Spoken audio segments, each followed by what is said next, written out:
Hare Krishna. The ultimate dance, where dance and meditation unite. Dance is usually thought of as an exuberant, physical, outgoing activity, whereas meditation is thought of as a peaceful, introspective, ingoing activity. Now, generally, dance is associated with sensuality. When people dance is often associated with romance and other occasions, where people express their uh, worldly emotions through exuberant dancing. And often spirituality is thought of as a retreat from worldly emotions and worldly expressions of those emotions, such as dancing. So generally, when people talk about spirituality and meditation, they think of sitting peacefully, motionlessly in a yogic posture and then trying to go deep into some sort of meditation. But that doesn't have to be the only form of meditation. Meditation, generally, the essence of meditation is connecting with the spiritual level of reality. So, when one way of doing it is to disconnect ourselves from the material level of reality and then to find out how we can connect with spiritual reality. That is what meditation, conventional forms of meditation, or rather inactive forms of meditation, where one sits in one place and then tries to go inwards. That's what is done. So disconnection from the material and then seeking a connection with the spiritual. That's what is done in these form of meditations. But an alternative way of doing things is to connect directly with the spiritual level of reality. How? By using our senses to connect with the spiritual level of reality. That is precisely what the ultimate dance does. When we talk about Harinaam Sankirtan, and especially we do Nagar Sankirtan, where we devotees go out and dance. So the senses which normally connect us with material reality, we make them into vehicles to connect with spiritual reality. So with the tongues we chant the holy names, with the ears we hear the holy name, the hands and the legs move about gracefully in synchronicity with the devotional emotions that are being expressed and experienced through the singing and the hearing. So in this way, the hands, the legs, the tongue, the ears, they all get absorbed in the chanting of the holy names. And in this way, they get absorbed in the experience of spiritual reality. And because our consciousness normally stays at the external sensory level, so if through the external sensory actions we can connect with spiritual reality, then spiritual connection becomes much easier and much more accessible, joyful than when the spiritual connection requires disconnection from material reality and then subsequent reconnection with spiritual reality.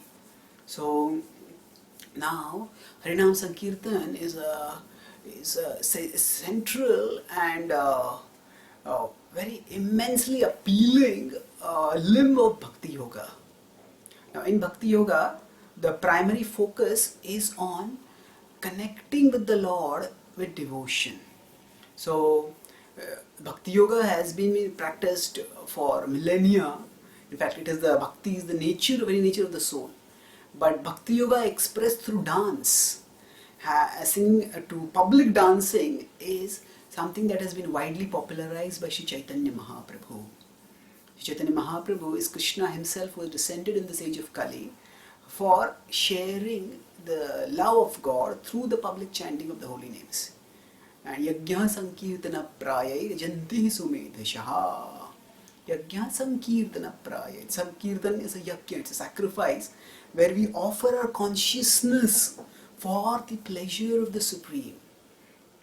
In traditional fire sacrifices, it is the ghee that is offered, and the idea is that which is the principle of sacrifice is that which is offered, that we can use for our pleasure, we offer it for a higher cause.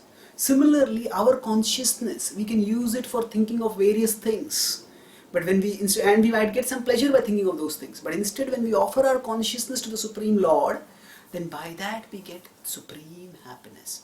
But that itself is a sacrifice.